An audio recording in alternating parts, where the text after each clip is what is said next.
حضرت علی رضی اللہ تعالیٰ عنہ کے پاس ایک یہودی آیا اور کہا، میں نے سنا ہے آپ مسلمان جب عبادت کرتے ہو تو برے برے خیالات آتے ہیں، جب کہ ہم عبادت کرتے ہیں تو ہمیں نہیں آتے۔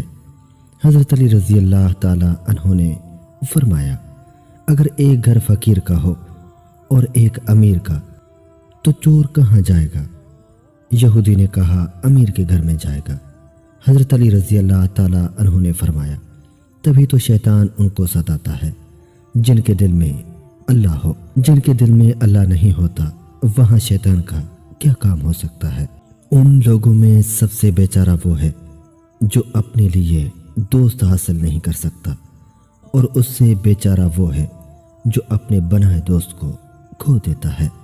حضرت علی رضی اللہ تعالیٰ عنہ فرماتے ہیں، کبھی اپنی جسمانی طاقت اور دولت پر بھروسہ نہ کرنا، کیونکہ بیماری اور غربت آنے میں دیر نہیں